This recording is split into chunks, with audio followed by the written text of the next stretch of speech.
Hey guys, ShadowClaimer here with another Atum 2 preview, and today we're going to be looking over biomes. Those of you guys who played Atum 1 may remember we only had one biome for the most part, which was sand. Sand was everywhere. Sand's still pretty much everywhere because it's Atum, but we at least have some hills, we have dunes, we have mountains, we have a lot of things to show off. Um, First things first, we already did a video on this one. These are the Oasis'S. Oasis'S are a rare biome and one of the more valuable ones in Atum. They're going to be the main place that you can plant crops. They're where you can find palm trees and plant palm trees to get dates. And they're one of the only sources of water above land, or above ground.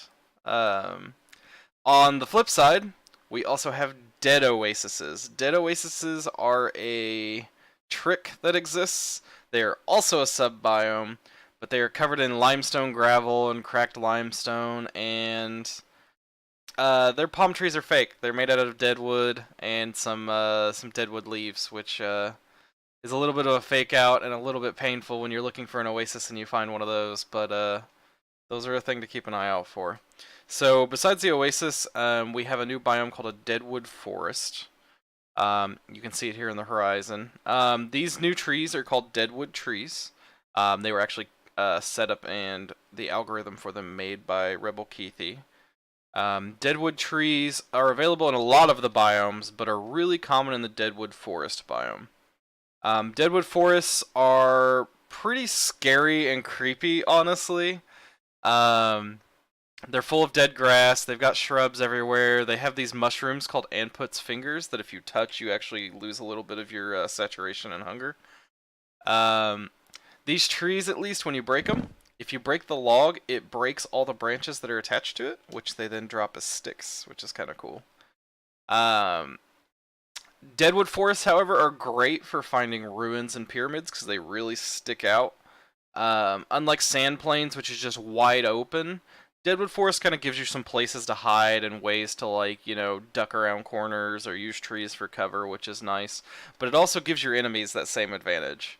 So one of the problems that I will frequently run into is fighting archers or barbarians here, where suddenly they'll appear out of nowhere, and I didn't see them behind a tree or something, and I'm taking a ton of damage. So be on the lookout for those. Right now we're rolling into a sand plains.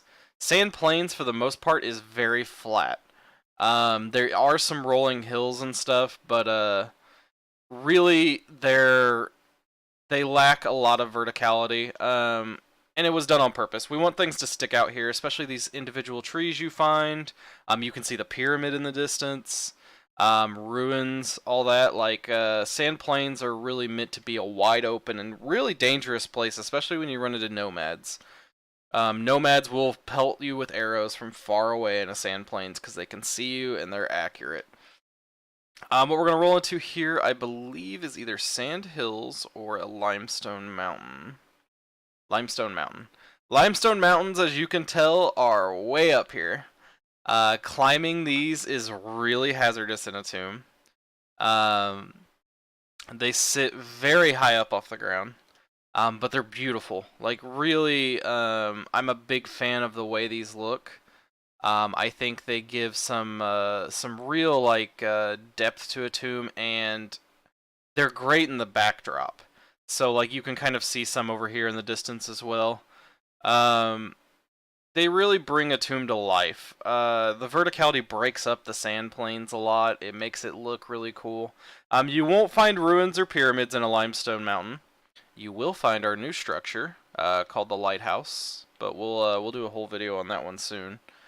And adjacent to a limestone mountain, sometimes you'll find limestone crags.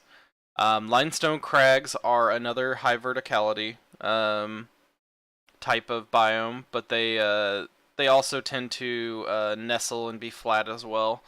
And they're full of these big crags. I like limestone crags personally for mining, especially if you're looking for coal or iron.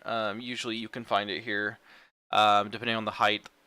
And but once again, like the Deadwood Forest, they provide a lot of cover for enemies, so it's a double-edged sword. Yeah, we have a lot of variants as well when it comes to the sand plains. There's sand hills, sand dunes, are different levels of verticality, different levels of ravines and everything. Limestone mountains, limestone crags, oases, dead oases. The big divider between biomes that you've probably seen a little bit, and I should be running into soon, is the dried river. Like the overworld rivers, we have our own variant called a dried river that divides up all the different biomes. We're not going to talk about that building. And another pyramid in the distance. Some of the biomes are divided by a dried river, which is covered in cracked limestone and gravel. It has access to our Atum version of clay called marl in the bed of it. And it also, you can usually find some alabaster or some porphyry peeking through here and there, like there's some alabaster right there. And these dried rivers I use to get around in Atum sometimes, because archers on flatland can shoot at you directly. Here they have to be right up on the edge. And so these are usually pretty safe to get around. I particularly like them for that reason. And they also help split things up. I think they look really good. Compared to the fact that we really didn't have anything like this in Atum 1. Biomes going forward is something we're going to be putting a lot more time and effort into. I want a lot of biome variety. The problem is biomes take quite a bit of work, and they require a lot of features and things to really flesh them out, so that way you're not just kind of fluffing them up. And right now our big differences are our biomes provide different animals, different skins, different textures, and down the line we're going to start splitting our mobs up between biomes as well, so you guys will only find certain enemies in certain biomes and the like. That probably won't be in on launch, but for future patches it's a thing we're keeping in mind to try to, you know, make things more interesting. And then far in the future we'll be looking at god-specific biomes for later patches, which I think will be really interesting when we get into those. So thanks for stopping by, guys. If you guys have really liked the video, consider liking down below or subscribing here on YouTube. You guys get notifications every time we upload a new video.